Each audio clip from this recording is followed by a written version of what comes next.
white text on black background, and Audiology students Cochlear Implant activation. In the first part of this video, my hands are not as visible as they could be. Sorry about that. It's better after the first few minutes and everything is captioned. This video also has voiceover with description for blind accessibility, and a transcript is provided in the YouTube description for deafblind accessibility. Woman in a dark blue shirt, dark hair and glasses signs, "Hi, my name is Sarah. This is my name sign. I am a third-year audiology student. Next year I'll graduate and become an audiologist. I'm deaf. I was born hearing. At some point after I grew older, my hearing started to decline progressively. I have bilateral cochlear implants. Now I'm using my CI for my right ear.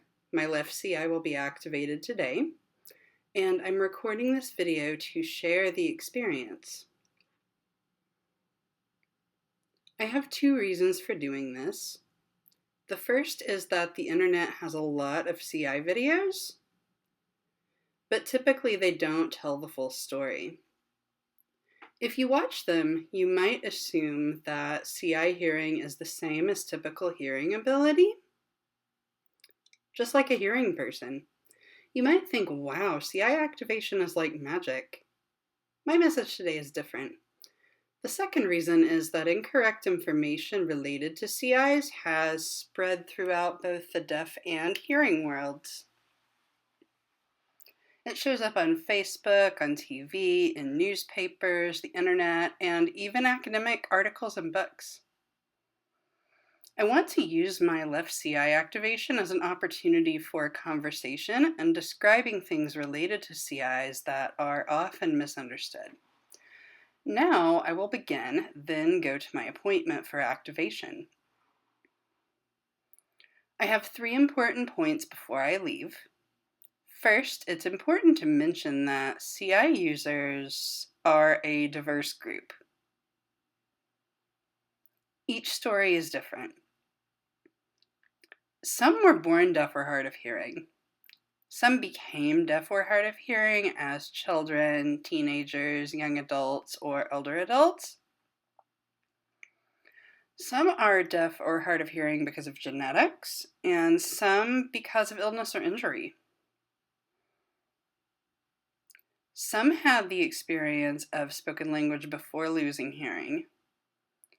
Some had no spoken language ability before the CI. The voice in the background of this video, if you hear it, is my voice.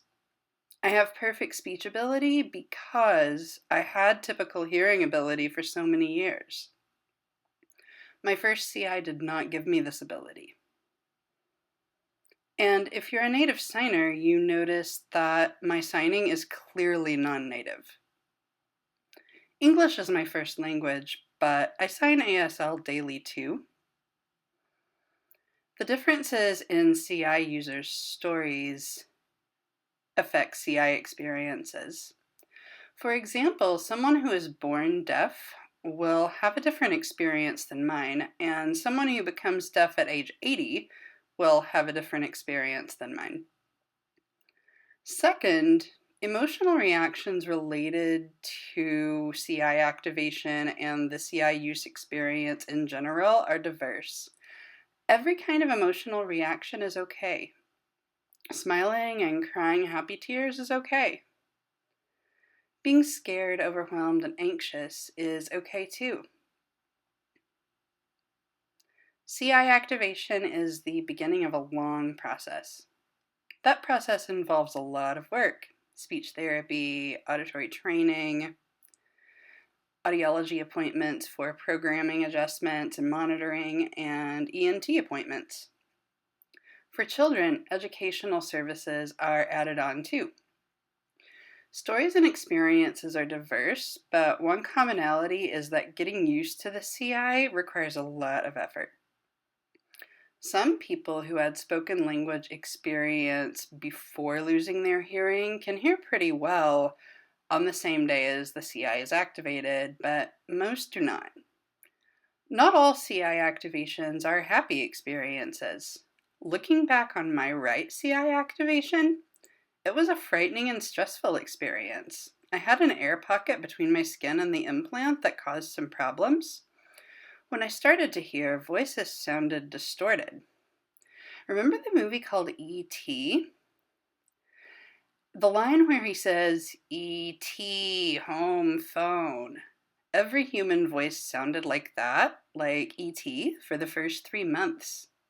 Eventually that improved. Now human voices sound human again, but they still sound artificial. I'm satisfied with my CI hearing ability, but it's not perfect. It's not like what I remember hearing long ago. Third, people decide to get CIs for various reasons. Some CI activation videos send the message that deaf and hard of hearing people need CIs to become normal. I see these videos posted to Facebook, and people are commenting, wow, that deaf person is now normal. She can integrate fully into the hearing world. She doesn't need sign language. Every experience is different. Every story is unique. Some CI users don't sign. Some CI users both sign and speak. Some deaf and hard of hearing people don't use technology, CIs or hearing aids, and they communicate fine in ASL without speaking. My experience is that I don't need CIs to be normal, to be successful, or have good relationships with hearing people. I need CIs because my goal is to communicate with all children in their native languages. I want to become a pediatric audiologist. I will be working with children who don't sign. Many hearing children see a pediatric audiologist. My CIs are a tool to support my goal. Each CI user has individual goals, and they vary across a spectrum from environmental awareness to full-time use of their voice and spoken language.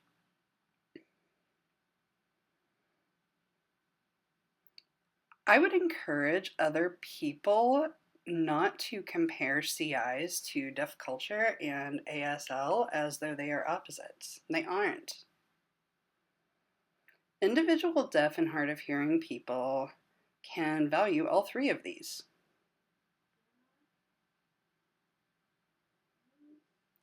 A language and culture can't be compared to a technology.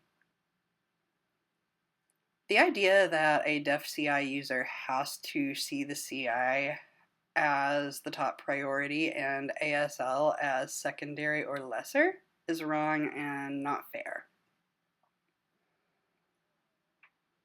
My experience is that I enjoy the flexibility my CI gives me for switching back and forth between ASL and spoken English. I can have the best of both worlds. I don't have to pick just one. Now I'm ready to leave for my activation appointment. I can't predict what my response will be, but that's not the important part. I'm not recording this video to show my reaction. I'm recording it to show the process of CI activation. Many people don't know what happens at the appointment. Focus on that, not my reaction. Woman in the blue shirt signing again. My CI activation is finished. Now I'm going to show you the video and describe what happened and why. There were 3 people involved in the appointment. The first is me. The second is my audiologist, Dr. Laura Levin.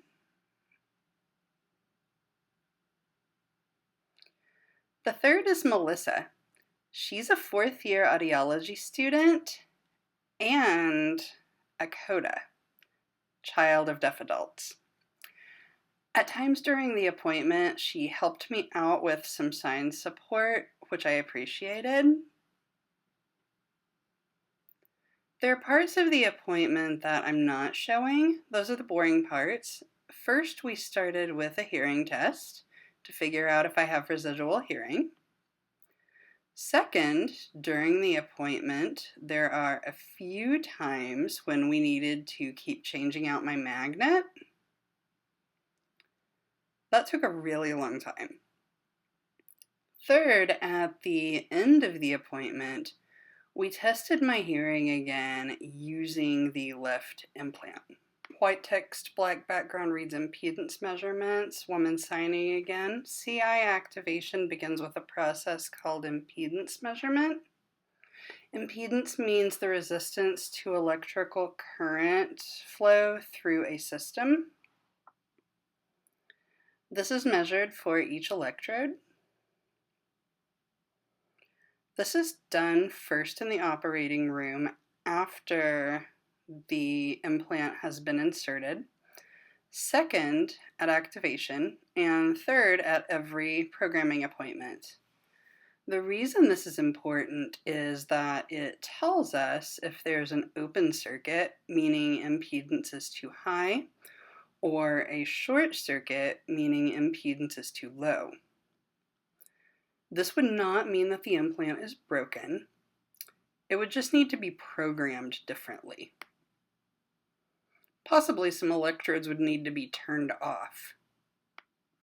Two women with dark hair sitting at a table with a laptop computer. All right, so the first thing we're going to do, we have it connected, is running the impedances, IFT. Mm-hmm.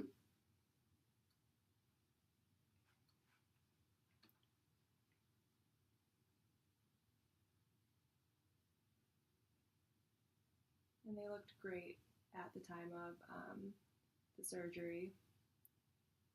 And they look wonderful today. Oh, that's really good. Very, very good. Okay, and this is, again, without us having stimulated, so we expect them to even go down a little more during the appointment. Mm-hmm. White text, black background reads loudness scaling. Woman in the blue shirt signs, now I'm going to describe a process called loudness scaling.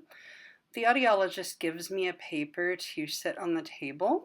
It has a list of different loudness levels. Can't hear, very soft, soft, medium, loud. MCL, which means maximum comfortable level, and extremely loud. That's the scale. I look at the list on the table, decide which level, and point. The audiologist and student can't hear the sounds. I'm the only one. They are presented through the implant itself. This is for determining which level is appropriate for programming a specific electrode. It is measured for each. I'll begin by showing you a typical loudness scaling experience. White text, black background, Medell's loudness scale for adults. Picture of the loudness scale from uncomfortably loud to very soft with musical instruments for examples. One of Medell's loudness scales for children. A picture of 3 birds, 2 birds, and 1 bird for loud, medium, and soft. 3 dark-haired women sitting at a table with a laptop. All right, so we're going to start off, as you know from the other year, by presenting some soft beeps. Mm-hmm. And we're just going to wait until you can hear those beeps, and I'm going to bring out a form in a moment, so you can tell me how loud the beep sounds. Okay, so I'm going to grab that form right now. So we'll start now. I'm going to start with that middle kind of pitch electrode, and for the first time you'll hear those beeps will start ascending, so they'll get louder and louder. I want to know when sounds are very soft, when they're medium, when they're loud. You can just point down here.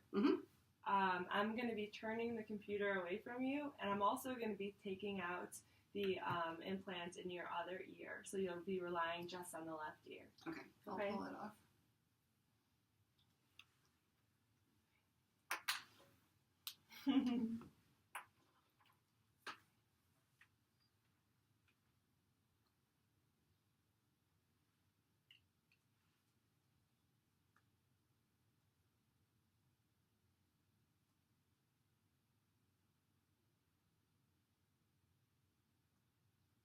That's very soft. Good. Still very soft.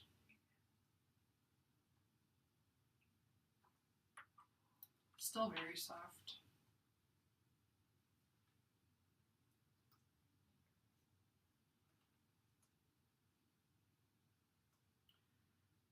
That's between soft and medium.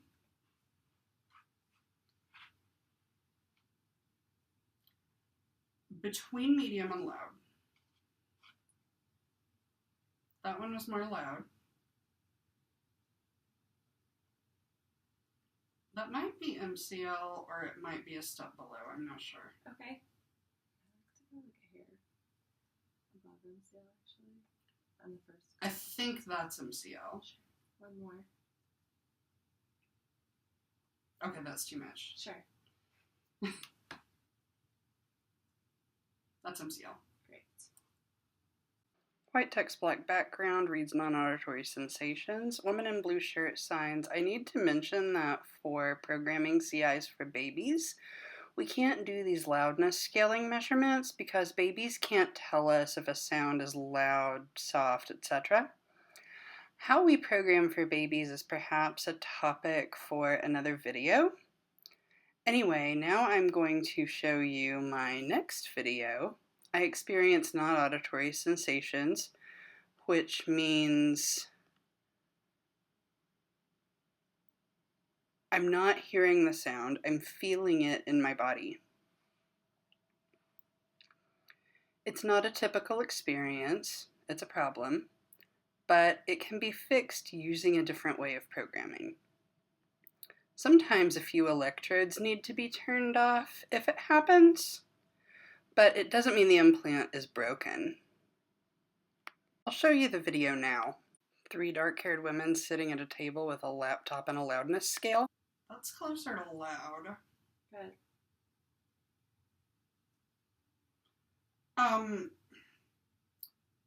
It's loud, but I feel it in my head. Where? Can you do it again? Mm-hmm. Like, I feel it over here. Okay. There's one down. I still feel that, but it's also just loud. It's not uncomfortably loud. Where? Loud. Okay. I'd still say that's loud, but I still feel it. Okay, let's go down.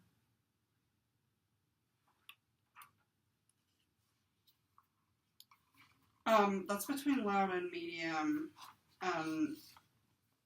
I felt it a little bit, but it wasn't a big jolt like it was last time. Okay, let's go one more.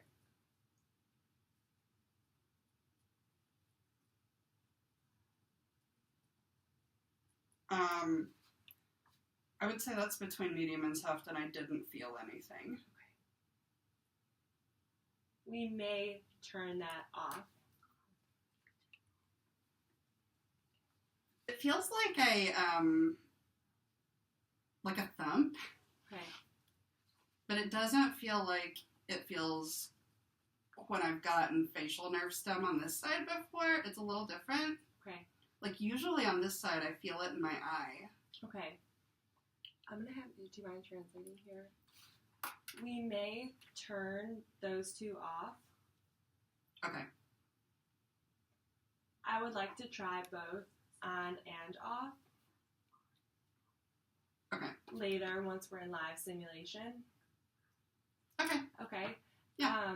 It's not unusual for the non-auditory perception to be different on one side from the other. Mm-hmm. Okay. So I'm going to put this one on. Put this back on. Mm-hmm.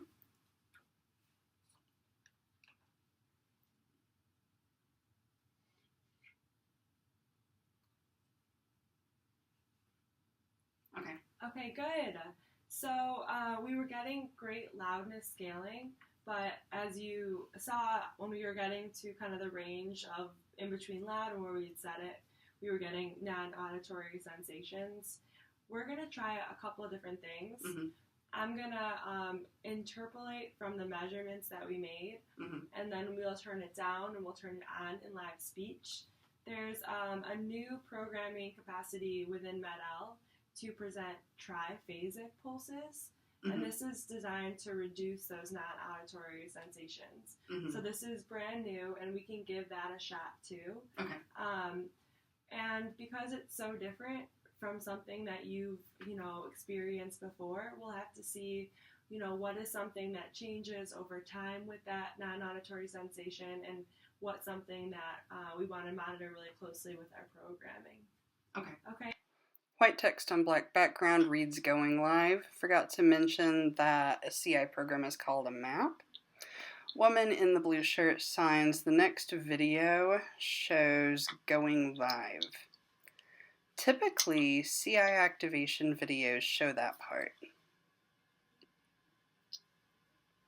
This means it will be my first time listening to live speech with my left CI. Up to now, I've been listening to beeps through the left CI.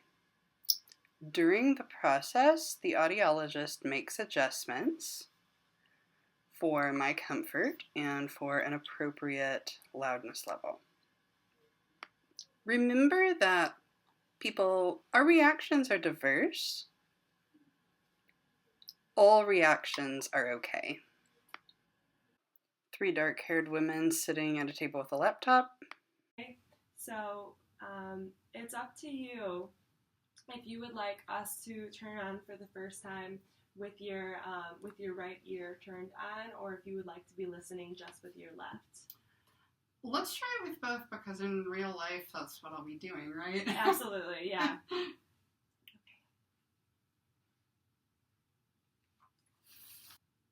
we'll turn it on now.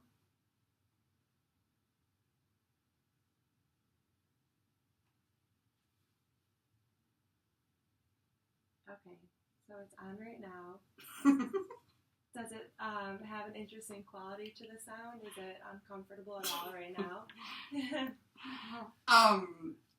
It sounds pretty much exactly like the right one did when I started hearing from it. I mean, my first activation for my right one didn't go very well, but when we finally got it going, yes, everybody sounded like E.T. for 3 months, okay. And that's what it sounds like right now. It sounds like E.T. right now? Yeah. Well, as we're speaking, I'm going to move it up slightly. Okay. I will expect that as we're kind of under the threshold that we want to set it at, it probably won't sound as natural, and of course there's going to be a long adjustment process. My hope is that that this one will be easier than the other, but there's of course no guarantee either. Yeah. Now that I've been babbling for a moment, do I still sound like E.T. from that ear?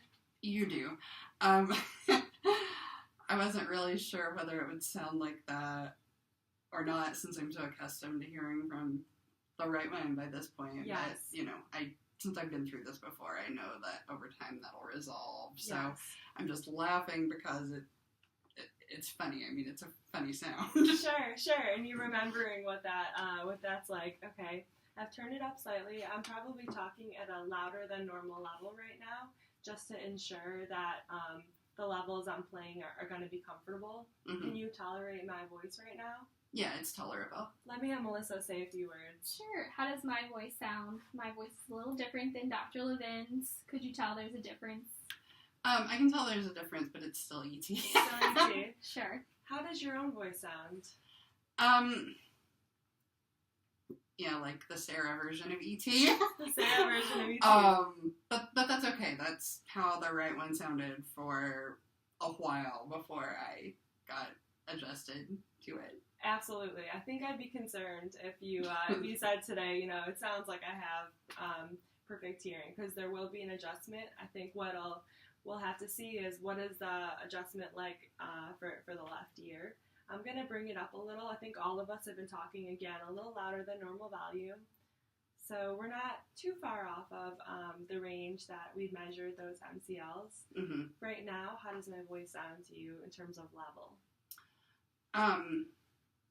Level is pretty good, maybe a little quieter in my left ear than I feel like it is in my right ear, but great. Mostly it's good. Okay, right now I've gone up a hair. We're not too far off of those measured levels right now. I'm going to keep babbling so you can hear my voice. And I want you to continue talking. As you know, your voice is much closer to the microphone, is much more familiar to you, and is a different, pitch and quality than mine. Mm-hmm. How's that all sounding? Your voice sounds like it's at a pretty good level right now, and I feel like I'm hearing out of both ears right now, pretty evenly, so that's good. Great.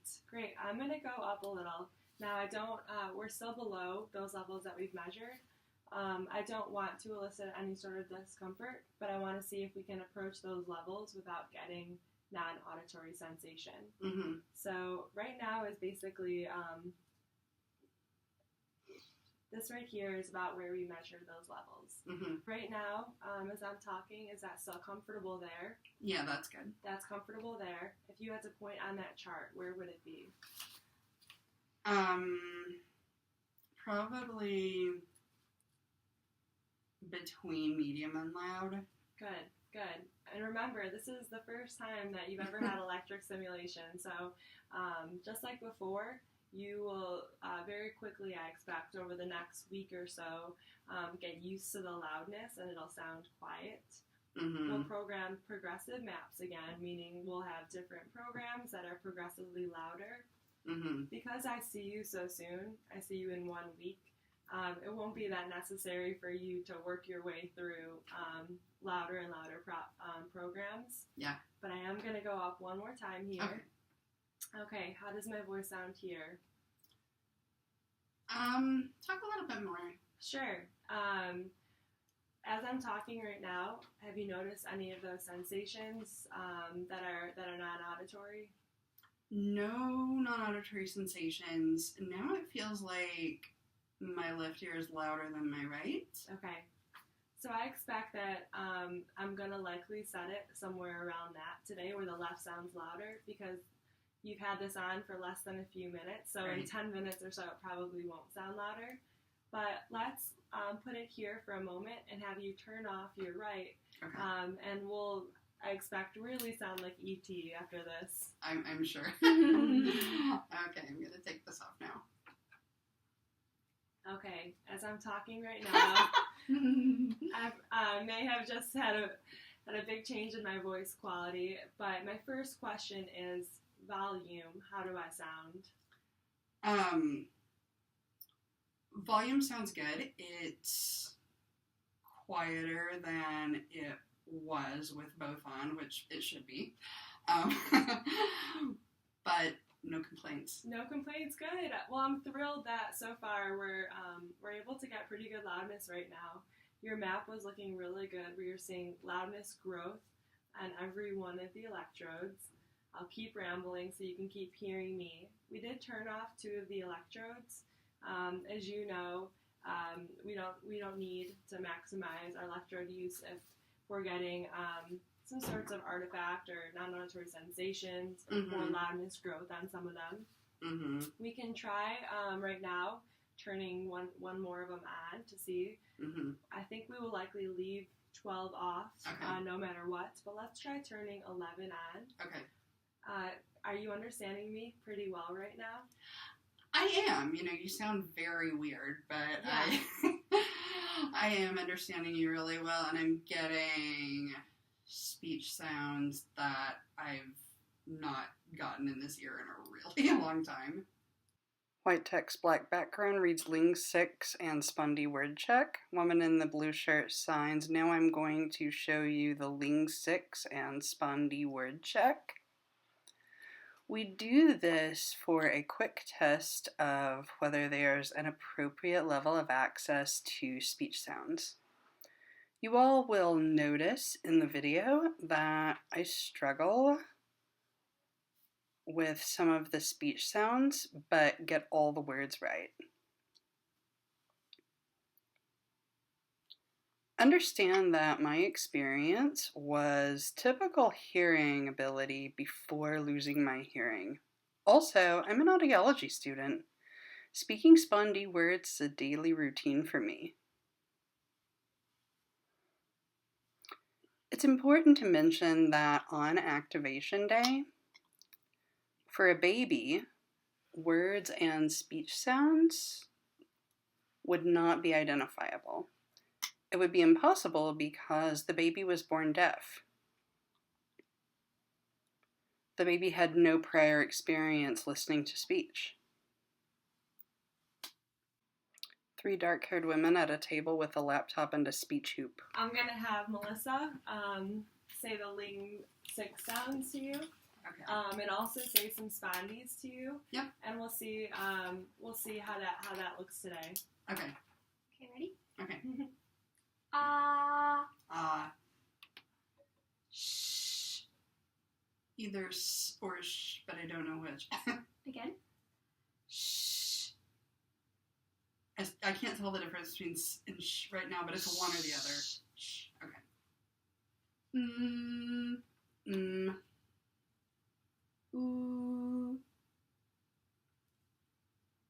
Either oo or Okay, good. Ooh. Ooh.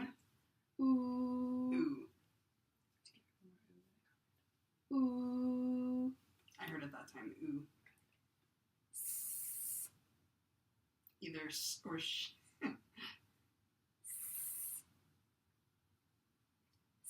S. Okay. S. I still can't tell the difference, but I hear it. That's okay. Great.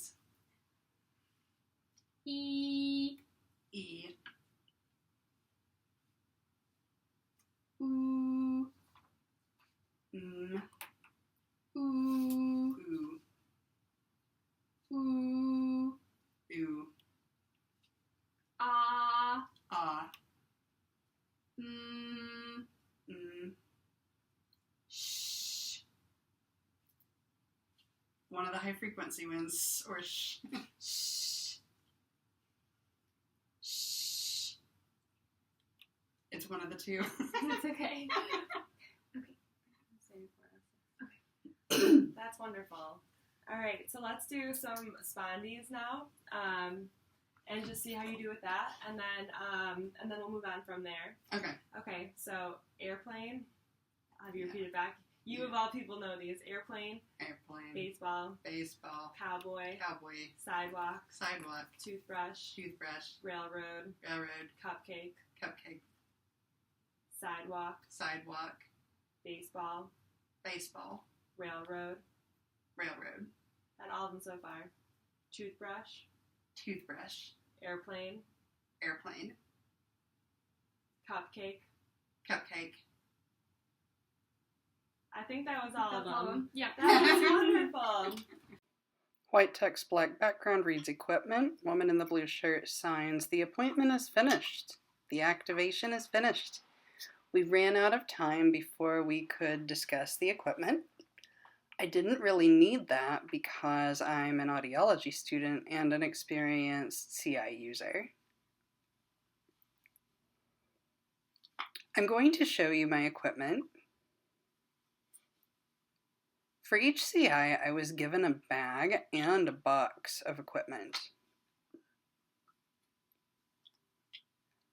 I need to know and learn how to use all that equipment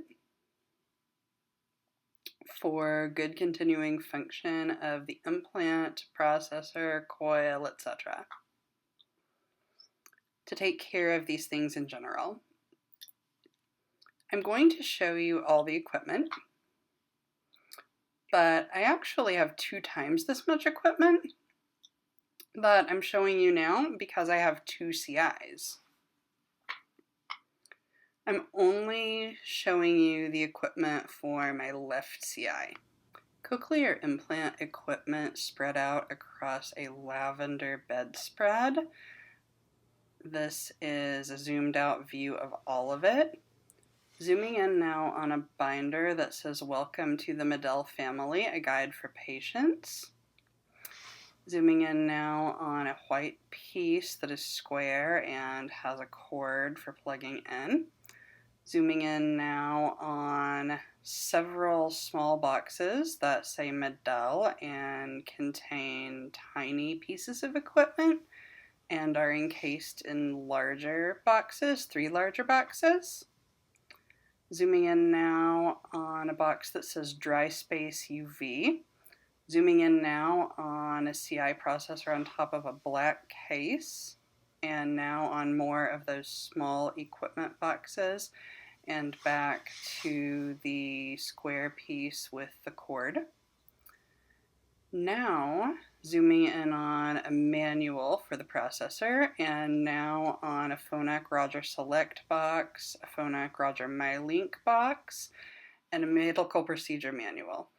So now the woman with the blue shirt is signing, all done. So what happens now? First, I'll continue to use my left CI every day. Second, I'll continue practicing listening every day. Third, I'll work with a speech therapist for auditory training to improve my listening skills. Fourth, I'll continue to work with interpreters for classes, lectures, and large audience situations that are presented in spoken language. And I'll see what happens. I'm satisfied with the outcome for my right CI. It's good but not perfect. For the left CI, I hope it will be the same. Good, but I don't need it to be perfect. A typical CI outcome isn't going to be perfect. Hearing ability. So we'll see what happens. About my video today, I welcome continued conversation. If you have questions, let me know. Bye!